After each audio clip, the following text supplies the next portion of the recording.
गण्डकी खबरमा सम्पूर्णलाई स्वागत गर्न चाहन्छु।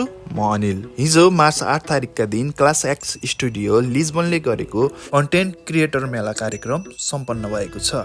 ग्यारेज बारमा सम्पन्न भएको यस कार्यक्रममा जो लिजबन पोर्चुगलमा बसेर विभिन्न कन्टेन्ट क्रिएटिङ सम्बन्धी काममा आबद्ध हुनुहुन्थ्यो ती क्रिएटरहरूको बाक्लो उपस्थिति रहेको थियो। कार्यक्रममा event organiser, singer, DJ, model, पत्रकार, टिकटकर, क्यामेराम्यान, डिरेक्टर र व्यवसायीहरूको पनि उपस्थिति रहेको थियो। यसका साथै यस कार्यक्रममा क्लास एक्स स्टुडियो युट्युब च्यानलको 100K सब्सक्राइबर पुगेको खुसियालीमा केक पनि काटिएको थियो। यस इभेन्टका इभेन्ट अर्गनाइजर नवीन सुनारले आफ्नो च्यानललाई 100K सम्म ल्याउँदाको सङ्घर्ष, दुःख, सुखका कुराहरू सम्पूर्णमा व्यक्त गर्नुभएको थियो। यस कार्यक्रममा नयाँ सिङ्गरहरूले आफ्नो प्रस्तुति राखे भने नेप्स इन्टरटेनमेन्ट र आई पपर्सका संस्थापकहरूले पनि आउँदै गरेको नयाँ इभेन्टको बारेमा जानकारी दिनुका साथै नयाँ कुरामा सबैजना मिलेर अघि बढ्ने बताए। उक्त कार्यक्रममा लिजबनमा भर्खरै नयाँ व्यवसाय सुरु गर्नुभएकी होममेड अचारकी संस्थापकले पनि आफ्नो अचारको बारेमा हेल्दी, टेस्टी र राम्रो भएको र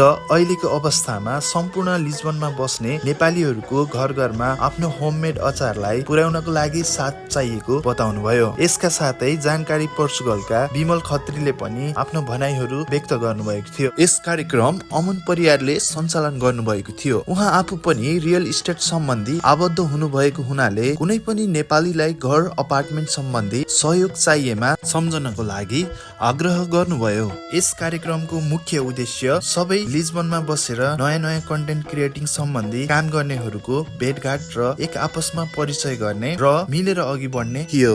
लिजबनमा पहिलो पटक यस्तो इभेन्ट सम्पन्न गर्नुहुने क्लास एक्स स्टुडियोका नवीन सुनारलाई धन्यवाद दिँदै म पनि बिदा हुन्छु। हस्त धन्यवाद। गण्डकी खबर हेर्दै गर्नुहोला।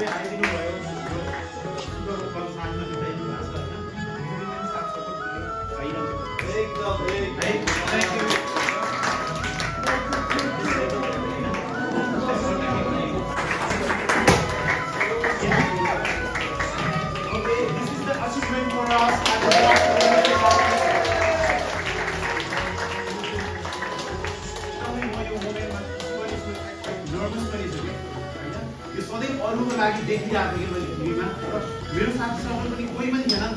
मैले हातमा मात्र रहेको तर